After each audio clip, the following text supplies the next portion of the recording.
So I want to thank you all for attending our inaugural SICK rounds, the stories and quality. I'd like to thank my team, my family, my wife, my personal wife, who is amazing and supportive, my professional wives who are out there in Adobe Connect land, who are probably watching right now. We couldn't have done this without your ongoing support. I really, really appreciate it. And the mentors who supported me through this process and allowed me to do something like this. I'd also like to acknowledge the traditional lands of the Mississauga of the New Credit, where we're doing this today. I really appreciate that. And I think it's important to emphasize the power of stories. Stories have been around for a long time, and they can be told in so many different ways. And so today, I want you to know you're going to hear two stories. And I'm excited. I'll tell you, I am excited, DeVier, on how Tress loved on you. I want to hear that. But the first story is how we got here. And the second story is going to be DeVier telling us about the journey to the Grey Cup. So I want you to watch this clip of how we got here and start off with this clip of why I decided to even have these rounds in the first place.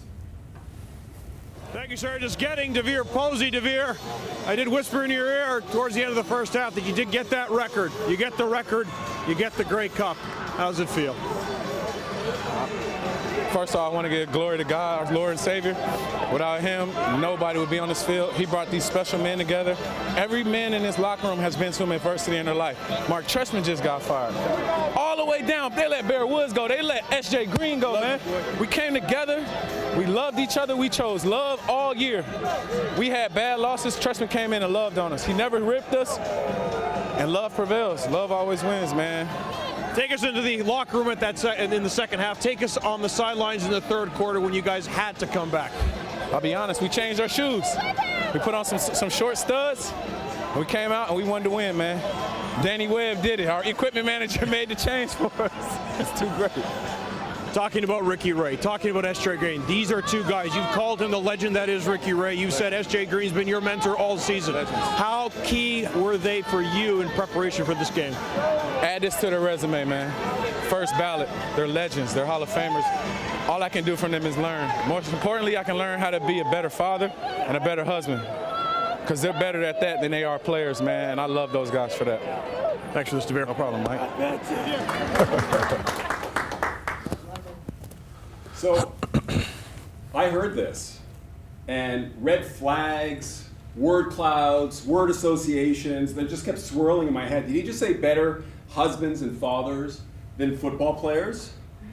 Okay, so what stood out for me? The word better. My ears perked up when I heard better. He mentioned husbands and fathers. I'm a husband and a father. Okay, he mentioned they were better at being a husband and a father than being a football player. I got news for you. I'm trying out for the Argos next year because I'm a better father and husband than I am a football player. We might be teammates. Okay. So context is important, okay? Context, and the story he was telling was that of family and priorities in order for a team to come together. And we work in teams, okay? And I thought, I'm very similar to this man. I can relate to him. And so I looked him up. First off, we have the same birthday. March 15th, 1990. We're both born on the exact same day. It's amazing. I was born in 1990. And we both have love for the Argos. And it seems we both believe in better. So I replied to a tweet he sent out of himself catching a football, which I can't do, I know. And this is the tweet that he sent out. And this is what I said in reply to his tweet. So I wrote, "You were awesome yesterday. The best part for me was your humility and focus on the team during the interviews after the game. You are a star. Let me know if you're available for a lecture on QI. Better is always possible. Thanks for a great season." I think in healthcare we have opportunities to be role models and be genuine and be compassionate and be kind. I think we can get so overwhelmed sometimes that we forget to put out joy in the world and invite and welcome people to come play with us. I chose to compliment him on his humility because I've never seen a professional athlete give compliments like that before. He made an impression on me. And I thought this man was special, and so I reached out to him. And the best part of the story, he reached back. "Hey doc, what's QI?" Wow, how do you explain QI? You know? 280 characters or less. So I was excited. I'm excited. Okay, I'm still excited. I told all my friends about getting back and forth with DeVier Posey. They said, what's the CFL? Anyway, I was still excited, okay? And the conversation turned to texting and then to phone calls, and now he's here. And he's here because he genuinely believes in being better. Yep. And he's here because he genuinely has a story to tell about living a quality culture. And that applies to our healthcare teams. And he's here because I asked him to be here, and he said yes. And I thank you for that. And so I want to introduce Mr. DeVier Posey, MVP of the Grey Cup, of the Toronto Argonauts Grey Cup champions, wide receiver, husband, father, and role model to a healthcare provider. Oh, thank you. Appreciate that, brother. Thank you. Thank you, thank you, thank you. And so what was it like? Let me stand over here. Okay. What was it like? What was it like for you being the MVP? I guess, you know, that moment in time kind of served to, I guess you can say, I like to say, you know, Drake just came out with a new album. Yeah, I have it. I don't know if you have it. No, I don't. No. It's called Scary Hours. Okay. But he's referring to, you know, times where your mind's running and all you can do is just work on yourself. And I would like to say, I guess the MVP kind of came from scary hours as far as just the work that I put in, you know, before practice and after practice, you know, in my apartment building, you know, or at, you know, Lifetime or at Good Life Fitness. And I, you know, and honestly, I worked for that award, and I worked for it just because I don't know if nobody else that night wanted our team to win as much as I did. And I hope that my performance showed that. And I kind of was stumbling to that point all year. You know, it's I didn't play great, you know, throughout the season. I wasn't the leading receiver. But you know, I had my adversity, what I went through, but, you know, I was just in search of better. I was in search of when am I going to have a better game? And honestly, I applied better to my life as far as being a husband, with my teammates, with my work ethic, with how I trained, and in search for a better game. It happened on the biggest stage of my life, and honestly, to this date, that was the best game I've ever had playing football. You know, all the way back to Little League. So it's kind of crazy that you can reach your height at were we born in '90? So yeah. We're 28 or 27. Something like that. Okay. So 26. So we're 20, in reaching that height at 27, you know, in a game where, you know, you should be, you know, I guess kind of going downhill that's why I responded, because that light, you know, Coach Trestman always says that light, you know, off in space, you know, that you're stumbling to, or that point in time, you know, you never know how you're going to get there, but I know if I take, you know, decisions to be better every day, you know, I'll get there somehow. So that's what, you know, that MVP was really about. So tell me about your decision to be better. Like, what does that look like for you? You said be a better father, be a better husband, be a better player. Yeah. How can we, as healthcare teams, learn from you to be better? What does that mean for in actual terms? Do you want its fundamental definition? No, I want you to give me what you need. What you got? Well, to me, every decision you have the opportunity to make the right choice for whatever circumstance, make the right choice. So tell me an example of being a better. So everyone wants to hear about you being a better husband. Okay. Really. Let's start there, right? So every decision I have to make the right opportunity based on circumstance. Okay. Wife A wakes up. Can you go and, hey husband, go downstairs. Can you take the trash out? One of our receiver coaches always says, you got to learn how to take the trash out with a smile on your face.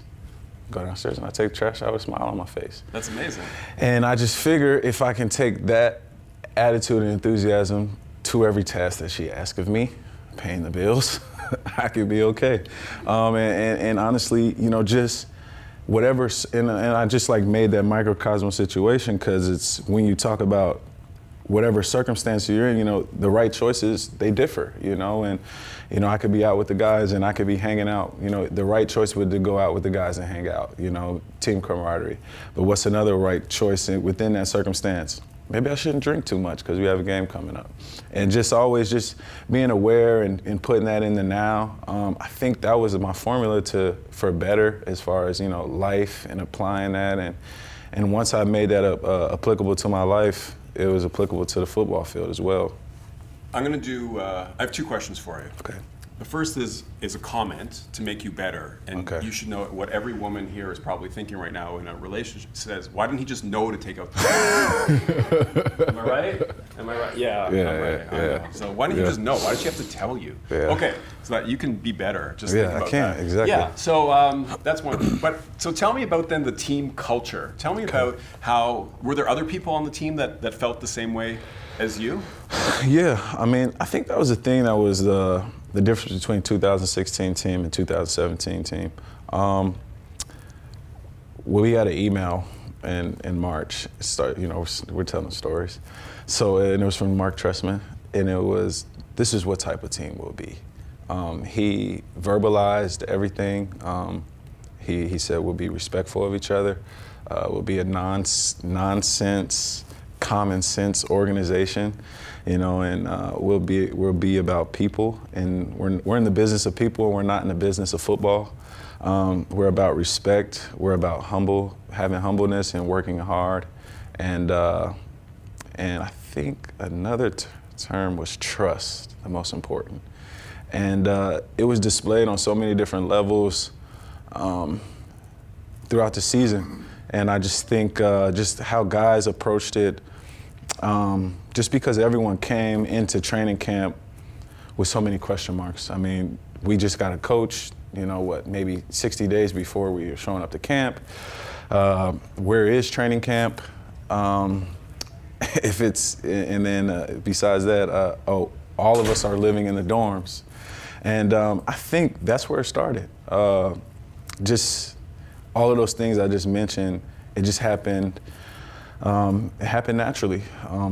Just because you take 30-year-old men, I think Ricky's, close to 40, he's pushing 40. I think he was born the same year as me. You put him on the same, you put him on the same floor as some 20-year-old rookie who's coming up from the United States who's never been out of the country before, and you let him lead. And you let him lead by example. You put Marcus Ball on the floor with all of these defensive backs who come from America, and they're trying to learn the Canadian game and how to defend in such a passing league, and you let him teach them. You put S.J. Green around people like myself who are talented, Jeff Fuller, Jimmy Ralph, and our receiving core, Armani Edwards, and you let S.J. Green, lead by example, and it trickles down all the way from Bear Woods to, Cleon Lang, and one guy a lot of people don't know about was Ken Bishop. Every day in training camp, we started the film with his effort. Just basically seeing the tempo of the team is based on how hard Ken Bishop practiced, and it was always 100. And, just seeing examples like that constantly and throughout our team really made up our team. You can come around. That's Matt, right? Oh no, this is Mr. Levi Noel. This is Levi Noel. Yes, sir. Oh, you can come up too. Come on. What's up, man? Good to see you. Happy New Year, man. How you doing? Yeah. Hey, nice to meet you. Nice to meet you. Come on, I'm Jeremy. You can take your jacket I off. was looking for 128. I'm like, there's no 128 here. So come on up. It's very relaxed rounds here. Yeah. We're going to talk about the team. So I want to hear about Bishop. I want to hear, how did that, what did you guys do as a team? Mm-hmm. How did that make you guys feel? Tell me about that. Can we apply that to healthcare? Yes. And come on in, because here's the camera. You can see where you are in the camera. Okay. And you're being filmed over there too. Awesome, yeah. Okay. So I just want to hear about what lessons can we take from you guys? Because you guys won the Grey Cup when no one thought you guys were going to win the Grey Cup. You guys know that, right? You guys were underdogs. Yeah. Now I'm a lifelong Argo fan, so I was rooting for you, right? That was an insane game, right? Mm-hmm. So tell me how the little things during the year led to the on-field performance and championship, right? The quality win. I'll warm you up. Let me warm you up. Yeah. Okay, so we didn't have a place to call home to start the season. And it wasn't intentionally, it was just the organization was in transition. And like with anything, when you're in transition, there's always question marks about the outcome of what will happen. But I think what we really did was focus on those words that I spoke to before. I was talking about the email that Coach Tresh sent out, the first one. Just love, trust, nonsense, common sense organization. And every day we hammered away at those things in York University on campus. And it was almost like we had an opportunity to all be freshmen again. We had a new coach. We were actually in a dorm room, actually waking up out of twin beds, walking downstairs, going to practice, going back to the cafeteria, hanging out in the rec rooms, playing video games, going to rooms. So I believe that's where the love happened. That's where getting to know people. That's where the trust was born for our team. And honestly, the trust for our coaches, that no matter where we practice, because we practice at York University, Don Bosco, Vaughn Soccer Center, St. Henry's School in Downsview. And it's just, we trusted our coaches no matter what, that they were going to have a great practice for us and we'll get the work done no matter where. And in turn, that calluses you over because you're like, we can get our work done in any environment. And I joked with a reporter one time, I said, how do you guys feel about, going here or going to BC for a must win? I said, we can win anywhere. We can win in Nova Scotia. We can focus anywhere because we have gone through that conditioning over and over again since we put those 37-year-olds in those dorm beds and trained our minds to focus. The way that Tressman and all that adversity we went through, kind of building that bond through training camp and even off the field, just getting together with guys and getting to know people more personally. That I didn't experience as much last year, and it wasn't that you didn't want to do it. It's just that if it doesn't happen naturally, it doesn't happen. It was also something I think definitely the universe and all that put together because 40, 50 guys putting a room together, it's not easy to get along, but you find your way. And then our leadership, not just coaches but players, they weren't entitled and didn't feel like they had to voice, okay, this is my rep, or they weren't trying to force their way into anything. They let it happen, they were selfless. And you learn by watching that, you think, okay, you know what, if he could put his selfish needs aside, then why shouldn't I? And then that kind of trickles down throughout the whole team. So when you have that and a bunch of great guys, it definitely helps you build together. So who do you think was it Tressman? Was he the leader of all this, of putting aside the ego, the selfishness? He was definitely a great, he was very disciplined and consistent in how he approached everything. Yeah. So when you see him do that, it kind of brings that out in yourself as well. It definitely helps. Because we work in healthcare, and the patients are the center of our universe. Without them, we don't have jobs. So they're part of our team, right? So like, how would you think that we could role model that unselfishness? Like, was it just from him, or how did you spread it? Was there anybody on the team that wasn't buying in at the beginning? Like, how long did it take for everyone to buy in? We had guys who signed contracts who left during training camp because Tressman made it known that this would be the hardest training camp you ever go through, and it was really tough. But to go back to how you can role model, like Levi said, our coaches were really humble, and they put aside their ambitions as coaches, and everyone wants to be a head coach. And we had an amazing staff. Like, we have former head coaches, take positions that they normally haven't taken.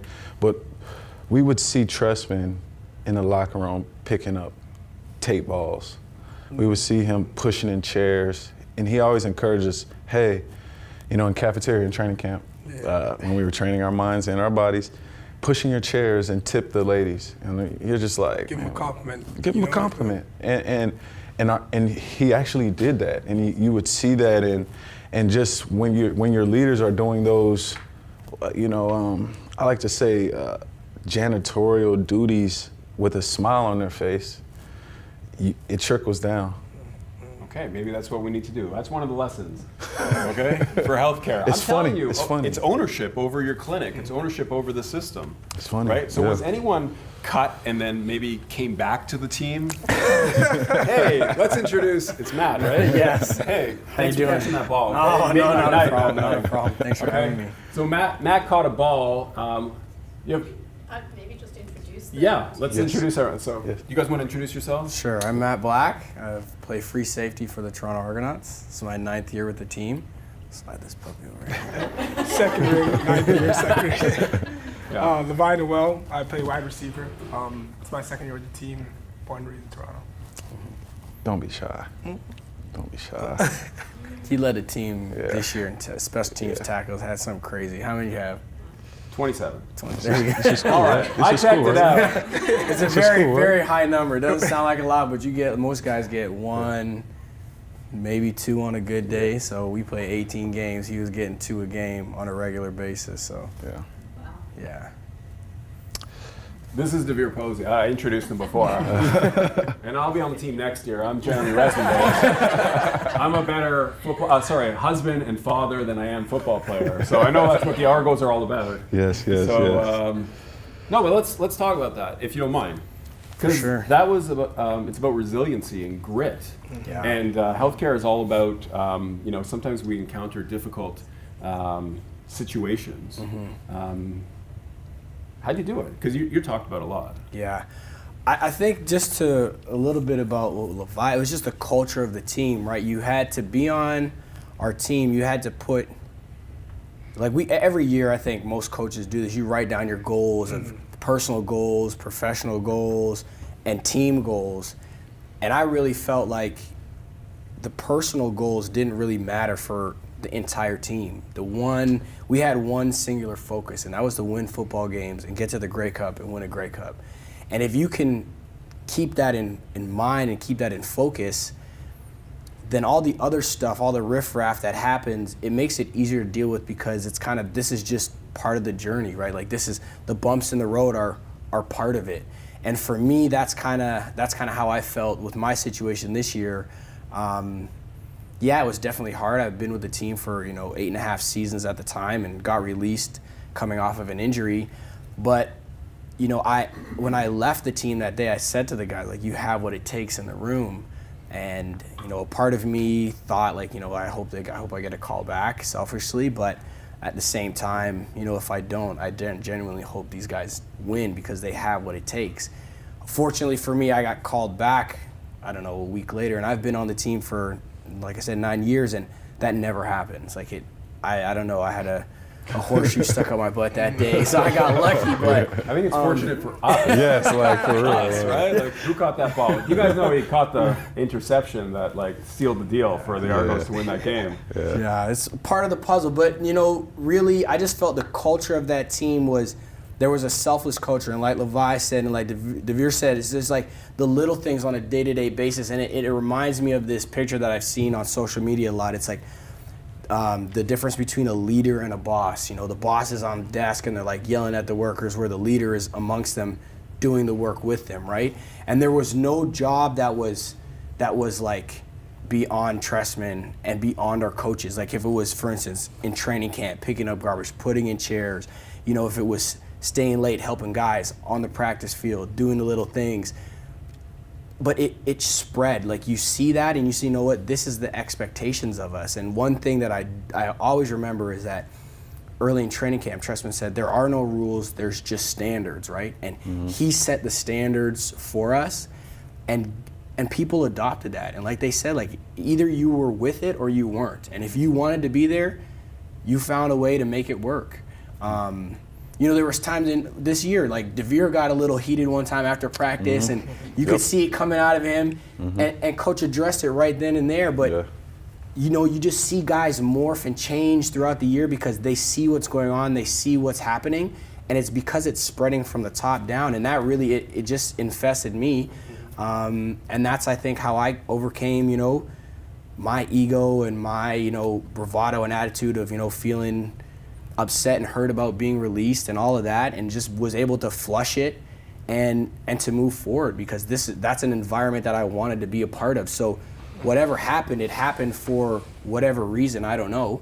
I'm not here to say why it did or didn't, but it's just part of the journey, right? And we all had stories, we all had struggles, we all had ups and downs. A lot of people forget DeVier was leading the league in receiving when he got hurt. He missed 6 games this year with a foot injury that what would he have done if he had those extra 6 games, So there's just so much ups and downs this year, and guys getting hurt, guys coming on and off the roster, and it just didn't affect anybody. They they just took their lumps and they realized that this is part of the process and this is part of the journey that we have together. And I think that's what made us a team, is because, and like Levi said, like you can't look at, like we all say it, you can't look at one other man and be like, my issues are more than his. Because one point in time, we were in a meeting, Trestman said, there will be no elephant in this room. There will be no ill feelings, because if there is, we're not going to allow you to play a narrative in your head that doesn't exist, because it's not reality. If you have an opinion, speak about it, come to someone, and we'll talk about it. And like what Matt's saying, like I had an opinion that day, and it got aired out in front of the whole team. And it was just more about, you know, my personal frustrations with whatever. I can't even remember what I was mad about, but I remember what I learned from the lesson, and that was, no matter what I'm going through, like, Black's had drama, Levi, I mean, his story is amazing. Coach Trestman came from adversity. Bear Woods showed up to camp and almost led the mid-camp. He got cut. Like, someone actually let them hit that guy walk out of his doors with the type of man he is, and just the husband, and just how he affected everyone in our locker room. And it's just, when you have a common goal, I guess a common understanding of everyone's struggle, like in healthcare, there's a common understanding of everyone's struggle, and that's why people come to work, because they want to help people through those struggles. We just applied that lesson to football because we love football and we loved each other. And we think, you know, in healthcare, if you apply, you know, that love, that humbleness, that perspective to everyone else's struggles, it gives you an amazing energy source, an amazing amount of resilience, an amazing amount, like, like when you know others are around you and they feel the same way, it energizes you in a way where you can get someone to intercept the ball, you can get someone to run down and be unselfish and lead the CFL in tackles, and, you know, and whatever, catch anything Ricky throws. You know, it's amazing things. Amazing things happen. 100-yard touchdown. Yeah, Get up, catch up. amazing thing happens when you take those humble, you know, daily requirements, those humble standards. Like, it's just you can go anywhere you want to go. It's amazing. I think there are a lot of lessons to learn that we can apply to healthcare. Just talking about love and being on the same page, right? Like getting rid of the elephants in the room in healthcare and just like talking about stuff, having that dialogue, very important. I'm curious to know, at any point was the language of quality improvement in the locker room? So you talk about being better. Do they put you through any exercises? Do they take you through, like, you guys talk about the journey. So in QI, we talk about the journey and the narrative. I hear it. You know, everybody talks about misfits, right? It's bullshit. Everyone just has a story, right? Yeah. Sorry. Just being real. So, but everyone's got a story, and everyone's, you know, you all had one common purpose. So how did they shape this vision over and over again? I know he put in a chair. I know it's the little things, but like, tell me about what happened in the locker room, about the conversations that like would happen formally, and then the informal conversations that contributed to being better. Like, who talked about, we can do this? Like, how did it just doesn't? We all did, constantly. Constantly. Like, it was just, every week we have this thing, it's called it's the what it takes, and we go over what it takes. There's a lesson. Yes. I guarantee. I knew there was something. We do. I forgot about We do that. that every week. Like, every week we look at offense, defense, and special teams, and he goes over what's it going to take to be successful this week. Yeah. You know, what our offensive line is going to have to do to protect Ricky on the running game, what our receivers are going to do on the blocking game, defensively, what we're going to face, how we're going to, you know. And then so we get a picture of it before we even see the game plans of, this is what we're up against, and these are some of the challenges.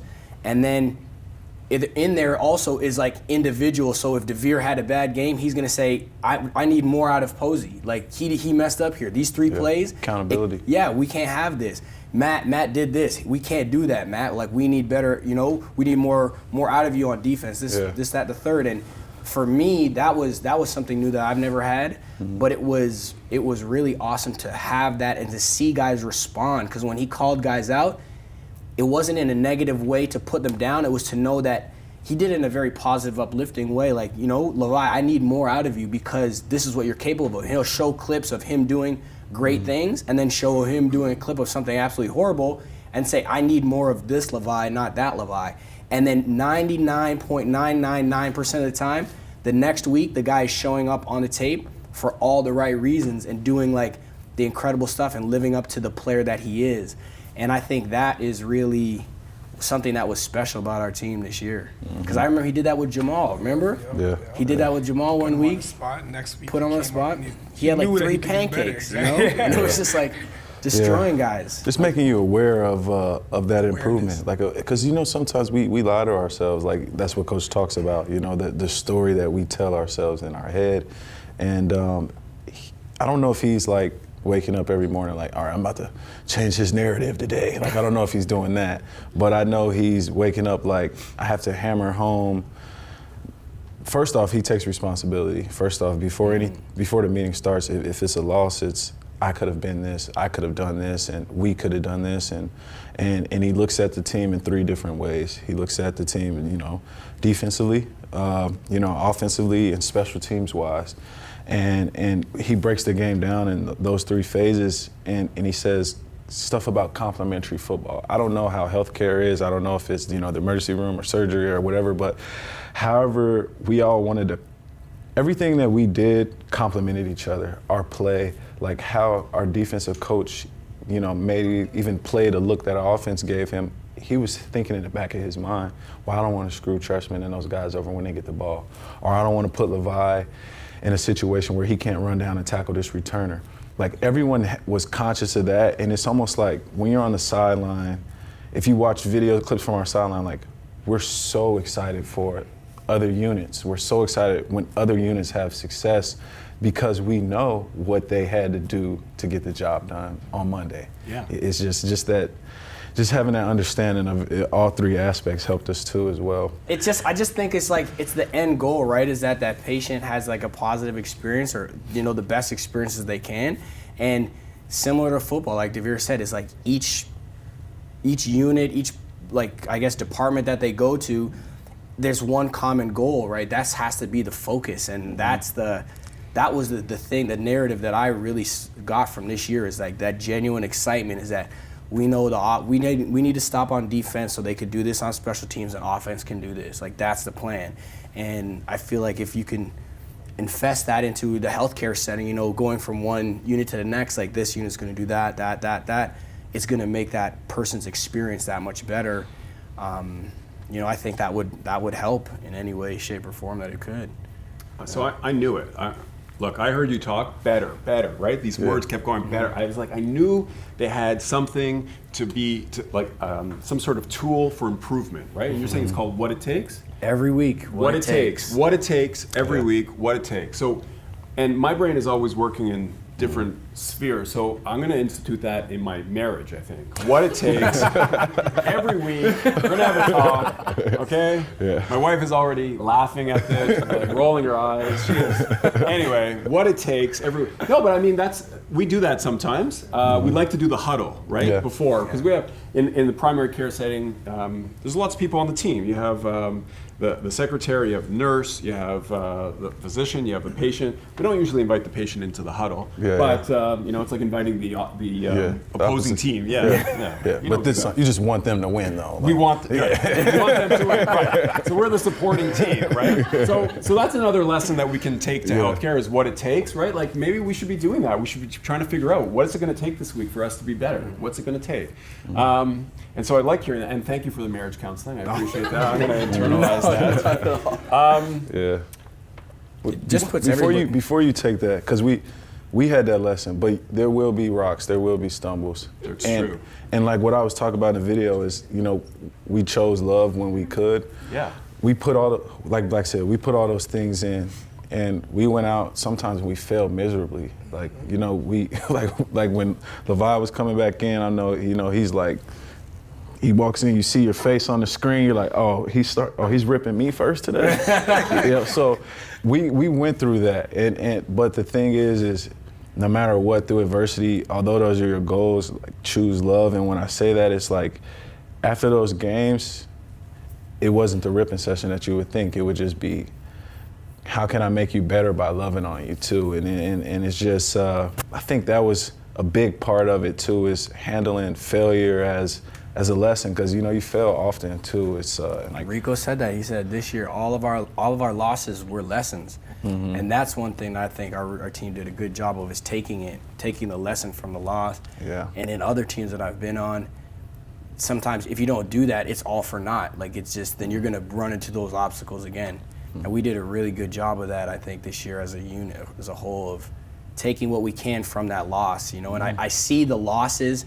I look at specifically that loss against where we lost at 2 close games. It was like Edmonton, Saskatchewan.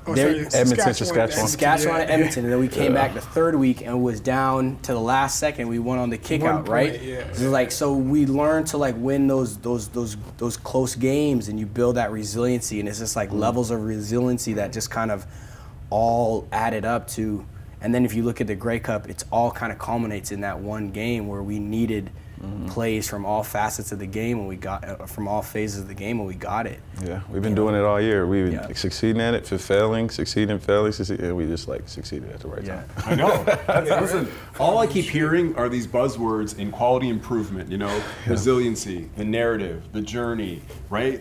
So our goal in my program, and why I invited you here, is to try to change the culture of healthcare to use a quality lens, so that, you know, and that it's about that culture and the approach. It's about loving on the team, right? I'm going to bring Tressman into every week. I'm going to have him come to Sunnybrook and like Do what it takes. What it takes, coach.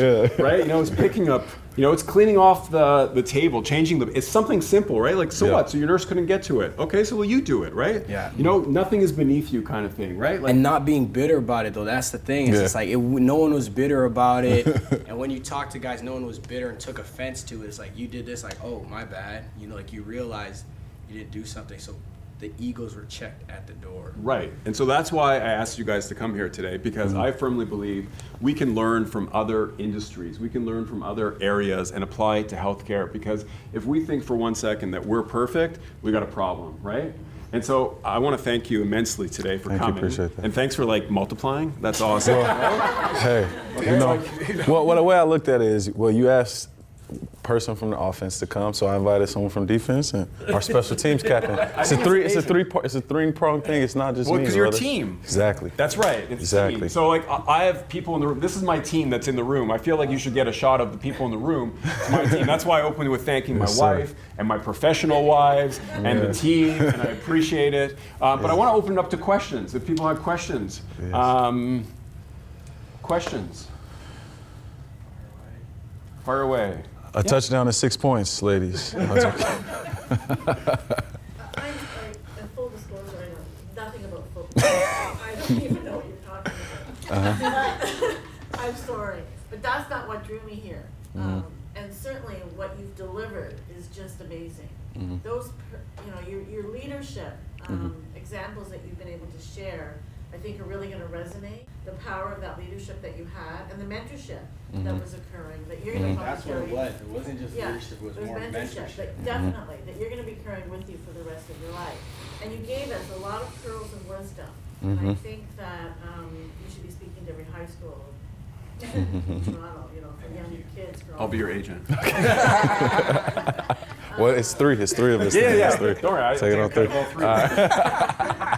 think your experience, that leadership, may only happen once in your life.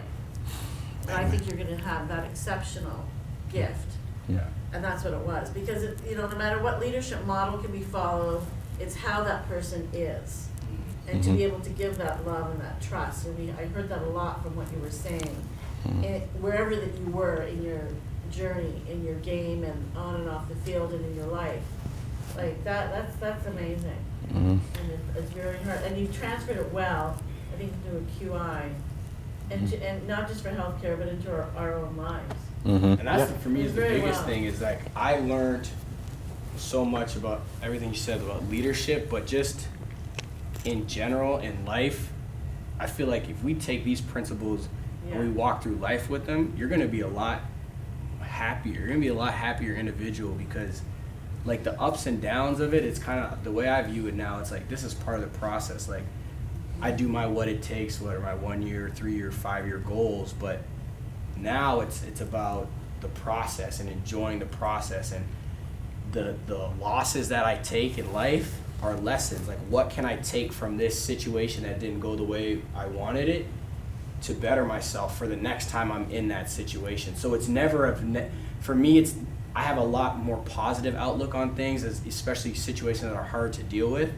You know, you don't get a job that you wanted or whatever it is. It's like, well, why didn't I? What were the things that I can take to better myself so that the next time this opportunity presents itself, I'm just that much more prepared and that much more ready. So it's a more positive outlook, and you know, you get for me personally, I get a more desirable outcome on a day-to-day basis. You know, it's like everything from attacking my workouts to attacking just life in general. So I just want to make one comment before. There's a term that we don't use a lot. It's called followership, right? So there's leadership, and there's a culture of followership also that we use in QI. And that's equally important, because if you're a leader with no followers, well, you're alone and crazy. I mean, it's just, that's the way it goes, right? But if you've got a following, then you've done something right. And so in order to create that followership, you have to have the right leadership as well. So just want to put that out there for the people watching and introduce those terms. And just to add to that, and remembering, I think one of you were talking about the effectiveness of your leader, who I guess is Coach Trustman, as leading from within, so that the leadership and the followership are maybe more blurred, more blended than the idea that we maybe carry around with them. But the question I have is, you know, it's been, again, I'm really pleased that you came and that I was able to find out about this talk. So thank you for coming and for speaking. I noticed you've been with the team for 2 years, I think. Correct. And you were with the team and then not and then back. And it occurs to me that teams change. Players move and there are other teams. And I'm wondering, how do you keep that team culture going when the membership changes? And also, how does your team, if you have this experience, how does the Argonauts compare to other teams in the CFL or elsewhere in sports in terms of that kind of culture? You played anywhere? no, I've been here I've had, this is my fourth coach now. Yeah. I've been here for 9 years, and 4 coaches, 3 GMs, 4 GMs, 3 owners. So there's been a lot of change. And that's one thing about this for me that is really exciting, is to see how Trustman deals with the success. Like, I think it's easy to take, something from the bottom and build it and construct it and strip it down and start putting it back together and build it. But when you have that success, and that for me is kind of what intrigued me about the Patriots, is like they have that long-standing success. It's like, how do you build that culture of accountability and execution and not get complacent? So yeah, I would say it's say we're all standing in a circle, and we all have on Argos gear, and we're all playing horseshoes, and we're all throwing the horseshoes at one point. We're all putting all our efforts in one area, and it's almost like if someone comes over and they're throwing the horseshoe over there, it's like you weed yourself out from our central goal of where we're putting all our efforts and all our horseshoes. And it's almost like when the team changes, and this is going to be a challenge for us this year, hopefully, we can accept this challenge, is how can we all, still throw our horseshoes right there? How can we still keep those standards? And it's almost like, hey, I'm going to be the best person. I'm going to wake up, I'm going to do this. You write your goals and you put them on the wall. And you wake up and you try to go towards those goals every day. And as a common unit, we've set a standard, for our culture as the Argonaut football team now, with these fundamentals of, starting a training camp, the journey. This journey, not to say that every journey will mimic it, because everyone is different. Matt's went through several. He stumbled his way to another championship, in 2012, but that team was different, I would say, and it's, and this team is different, and next year will be different, and one coach, one player, Trustman says, that makes the team different. So I think when you put all your efforts and your standards and your goals in a pot and everyone goes towards that way, the newcomers and the people who are there who aren't on board, they'll weed themselves out, because you'll eventually see, it's a term in football that, the eye in the sky doesn't lie. Yeah. And unfortunately for us, everything you do on the field is recorded, even if you're dancing on the sideline.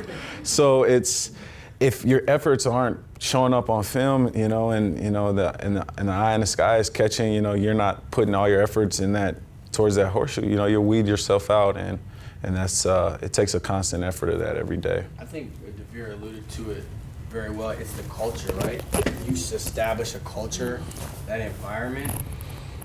Like, you know what you walk into when you go into, you know, a set room of, this is the theme of that room, and this is just the theme of our room is hard work, accountability, you know, execution, you know, doing your job. And it doesn't matter who comes into that room, this is the culture of the room. Just, this is how you have to be. Like you said, you weed yourself out. You're either going to be here or you're not. There's no stand. Like, we didn't have curfew doing Grey Cup. We didn't have curfew on the road. It's just, these are the standards. Do what you have to do to be here. It will show. It'll show if you're not. If you don't want to do it, everyone else is going to be doing it around you, and you're going to, like you said, the eye in the sky is not going to lie. You're going to weed yourself out. Just a question. So, if I understand correctly, the coach came in a bit later in the season, or just it was a bit of a quick turnaround before your win? Is that what it was? What is it? The coach was there. Oh, no, the coach. So our old staff got fired or released, and some of them went and had new ventures. So then we didn't have a head coach or a GM. Okay. We had an assistant GM, and he did a good job in like comprising a good like what we had in the off season. But 2 months before the season started, that's when we got our GM hired. That's when we got Trestman hired, and then they went and comprised the rest of the components of the team. So then my question is, and pardon me, I'm a soccer fan, so sorry guys. It seems to me when it comes to professional sports that there comes a critical point where the players have to respect the coach, and they all have a critical moment where they do, and that's when the team kind of succeeds. And I've seen that with like other European teams where a new coach comes in, sometimes their reputation precedes them, and other times they have to build it. So what was that moment for all of you when you see the coach, something happen, you're like, I respect him, I'm fully going to support him? I'll probably say sucking last year. It's like you have to be, you know, the teacher reveals themselves when the student is ready. And I think, you know, I hate to use that word, I take that back. But, you know, just our effort last year wasn't our full effort. We had guys throwing horseshoes over there, one throwing one at this wall, one throwing one, you know, at their own head, you know, and it's like, one up his butt. yeah, it's exactly. It's like we had, and maybe because our season went that way, you know, maybe that's the reason why, you know, we as students were ready for a teacher to take us and lead us, and you have to be willing. You have to be, you know, in that mindset of I'm ready to learn. But when you get those standards, I don't know. It's almost like. When you get on the airplane and they go over, you know, the list of protocols if an emergency happens, it somewhat puts you at ease. When someone comes in and puts standards in the room, oh, if I follow these, we'll be successful. It somewhat puts you at ease as far as being okay with taking the trash out with a smile on your face. You know, you have those standards in place. So you kind of relax around that, and you relax around the fact that I'm okay, you know, we always talk, you know, we're not going to drive ourselves crazy, we're not going to do anything, you know, we don't normally do, and you kind of settle in that mode often. Yeah, and I think one of the things that he did really well is he spoke that it's the coaches and the leaders' job to earn our trust. It's not our job to just willingly trust him. Mm-hmm. And I think that's one thing that I learned about leadership is like, it's not, I can't do one thing for everyone in the room to trust me. It's an ongoing, like, never-ending process. Like, I have to continually do things on a day-to-day basis to earn your trust, to earn your respect, because the moment that I stop doing that, then you have reason to stop respecting me and to stop trusting me. And I think that's one of the things that I took away really about leadership, is that it's just an ongoing, constant process, right? And you saw it, like he said, all the time.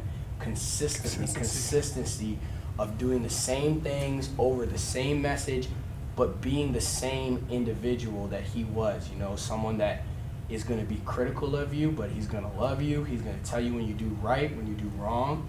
And he's not going to play favorites with anyone. He'll call out Ricky Ray, he'll call out S.J. Green, he'll call out Sean Lim, he'll call out anybody, because he knows what those guys are capable of, and he has standards that he wants them to live up to.